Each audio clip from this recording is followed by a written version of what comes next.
Welcome back, or welcome for the first time. Today, D&D Adventures in the Forgotten Realms came out on Arena. So, we're going to be opening 25 packs of that set and seeing what we get. Alright, let's start. Alright, first pack. Let's see. We have a bunch of D20 cards. We have Brunor Battlehammer. Pretty cool pack. I like Brunor a lot. Seems cool. And our rare is white. 1 and a black for a 3/2. Enters tapped. Life Drain. Whenever a creature dealt damage by a white this turn dies, create a tapped 2/2 black zombie creature token and exile that card. That's pretty cool. Yeah, I have not memorized every card in this set by any means. Plummet's in the set. Didn't know that. That's not great. Alright. Our uncommons are Black Dragon and Trickster's Talisman. This card actually seems pretty good. Basically 3 mana to pump a creature and then make a copy of it if it deals damage. But it seems cool. Our rare is Werewolf Pack Leader. 2 green for a 3/3 with Pack Tactics. So whenever this card attacks, if you attack with creatures with total power 6 or greater this turn, or combat, draw a card. And you can pay 4 until end of turn. It has base power up to 5/3, gains trample, and isn't a human. So either way, a 3/3 or 5/3, that contributes a lot to Pack Tactics already. So I think especially with Innistrad coming out, this will be a very powerful card in the Werewolf deck, and even just like mono green decks. It's just really good base stats, and I mean card draw is always good.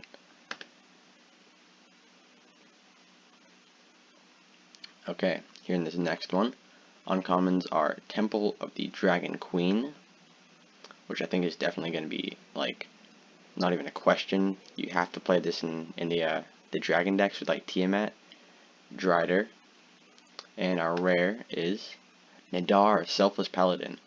Okay, I'm very happy about this one because in the venture venture into the dungeon decks, I think this is just auto include. Like I want to build just Bant Adventure, and I think this has to go in it. So I'm very happy I got a copy of that. Next, we've got Iron Golem. Cool. We got a wild card. That's always nice.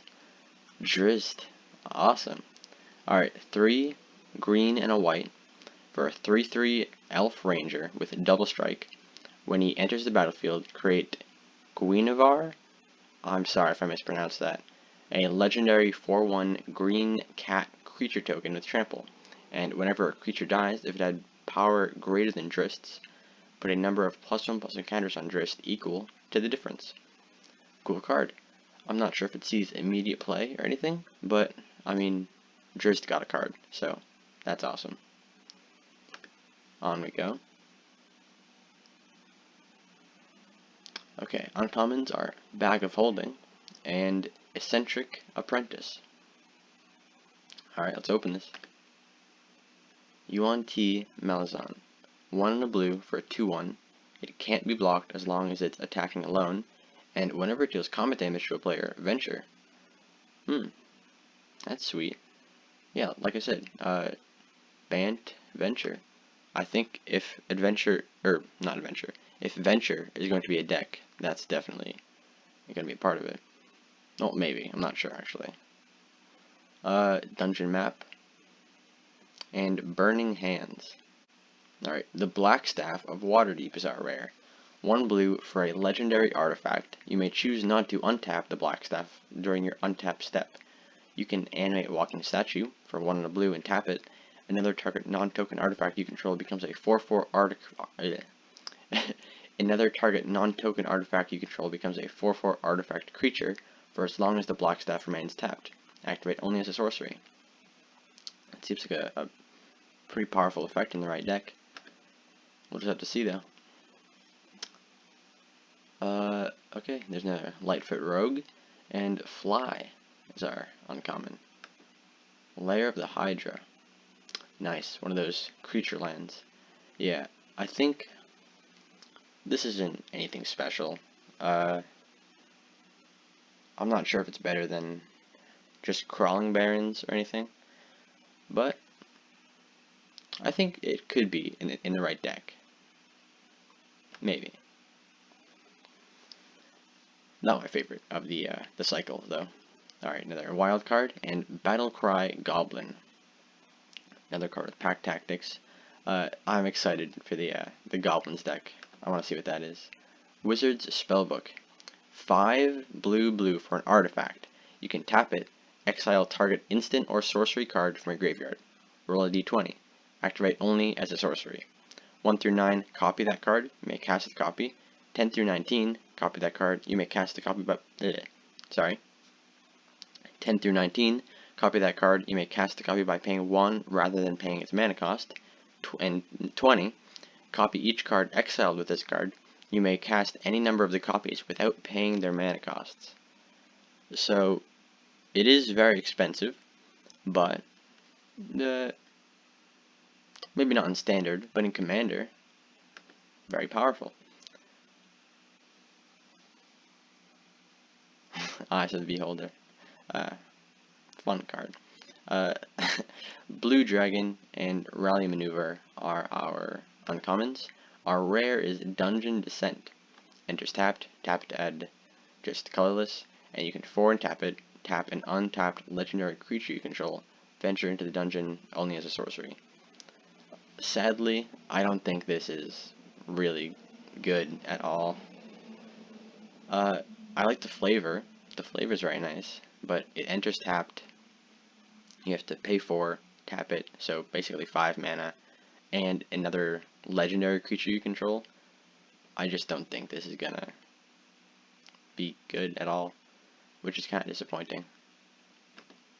I thought the dungeons would be lands to start off with, so that's our like only dungeon land, and it's not great, so it's pretty disappointing. Alright, Druid class, first class we've opened I think, and check for traps. Our uncommons, our rare is Cave of the Frost Dragon, another creature land, and I'm not sure if this one is better than the Hydra, but 3/4 with evasive ability, flying, in mono white decks too. I think that could be pretty good. Should probably get through this a bit faster. Still have 14 plus this one.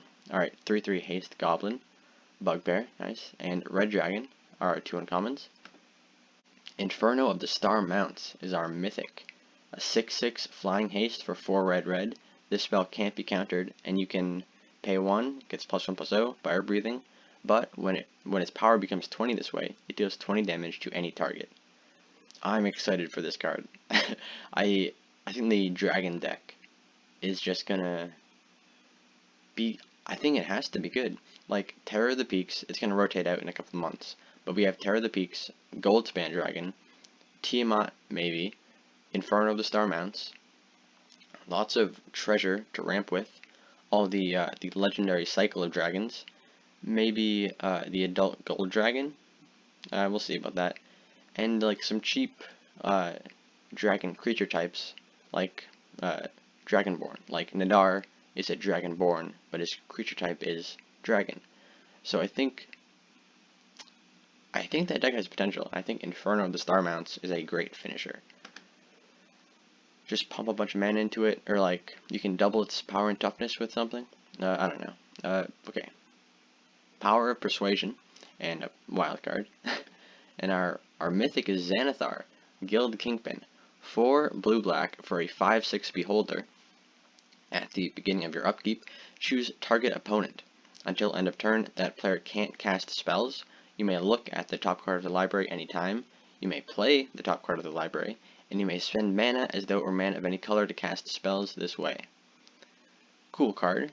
Not really sure if it sees standard play, but we have a Xanathar card. That's just cool for... It's a legendary beholder. It's a cool card, and a good ability, just maybe not in this current standard. Alright, next one.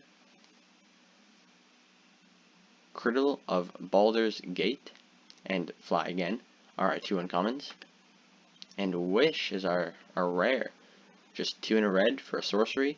You may play a card you own from outside the game this turn. Nice. I'm sure that reaction was underwhelming. It's a very powerful spell in D&D, I know. That's exciting. Okay, Hama Bashar. I'm actually, like, Hama Bashar and I think Varus, the green legend, are two of the reasons I even want to make the dungeon deck in the first place.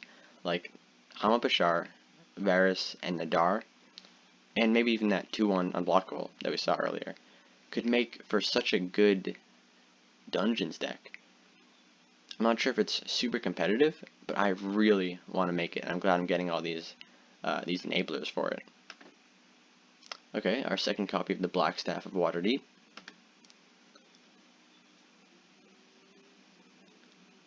Goblin Morningstar, and Barrowin of Clan Under. And our rare is Volo, Guide to Monsters. 2 green-blue. Legendary Human Wizard, 3/2.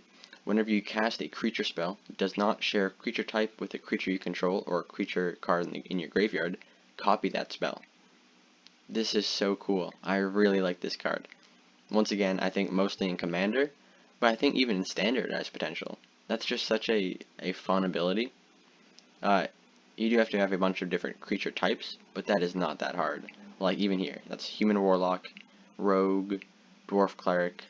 In this set especially, there are a lot of different types. Like there are goblins, dwarves, humans, tieflings, beholders. Yeah, I think Volo is a very cool card. Okay, our 10th pack. Or not a 10th pack, but we have 10 more, including this one. Guild Thief and Iron Golem are our 2 uncommons. Our rare is Paladin class. I think this is a very good one. So 1 white mana for enchantment class. Spells your opponents cast during your turn cost 1 more to cast, and you can level it up for 2 and white at sorcery speed, and creatures you control get +1/+1. That's just a static ability for as long as this stays on the battlefield. Your creatures get +1/+1. You can level it up to level 3 for 4 and white. Whenever you attack, until end of turn, target attacking creature gets +1/+1 for each other attacking creature, and gains double strike. So obviously, that's a lot, especially in a mono white deck, which I think this goes in. But even just for 1 mana, the spells your opponents cast during your turn cost 1 more to cast. Could be great against removal, if they want to hold up a Heartless Act or something, and also against counter magic. And then put 3 more mana into it, and you get an Anthem. And then pay 5 mana late game, and you just get a win con. Because the double strike really, as long as there hasn't been a sweeper, double strike will carry up the game at the end. Paladin class is one of the best, I think.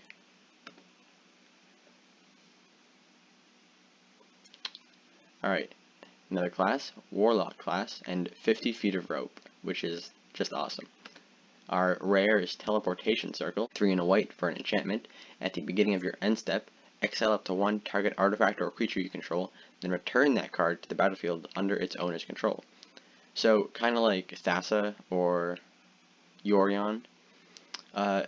Probably not as great as either, but harder to remove. Alright, let's see what's in this one. Our uncommons are Portable Hole, nice removal, and another wild card. Fighter class, we're getting all the classes, nice. Red and white for an enchantment class. When fighter class ETBs, search your library for an equipment card, reveal it, put it into your hand, then shuffle. So just tutor up an equipment for 2. Put 3 into it, level it up. Equip abilities you activate cost 2 less to activate. So that will make a lot just free, which is very cool. Level 3, pump 3 red and a white into it.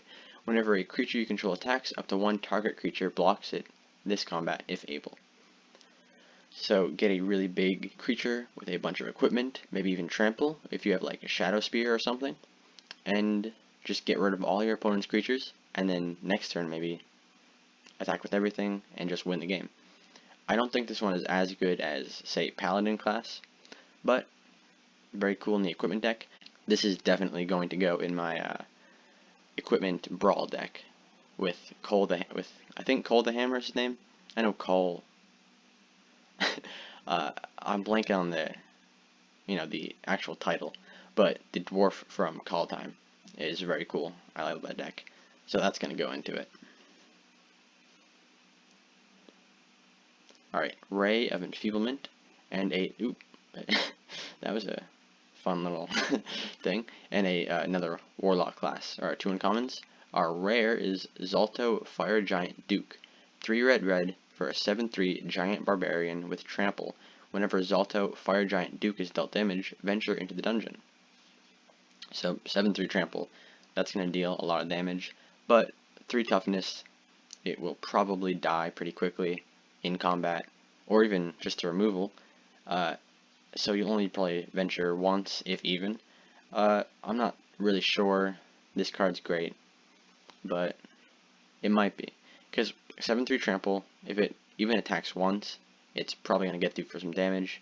Venture at least once. It's not horrible. It's definitely not like a bad card, you know? Just not amazing, I think. Cloister Gargoyle and Prosperous Innkeeper are our 2 uncommons. Our rare is Adult Gold Dragon. I was talking about this card earlier.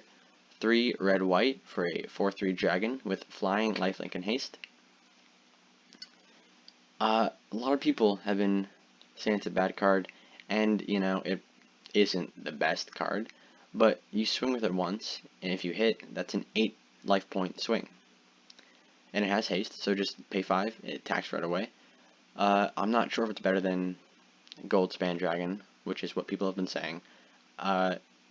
Yeah, it's not Gold Span Dragon, but I don't think it's bad. I think people are kind of being like mean to this card for no reason. I'll probably try it out if I can.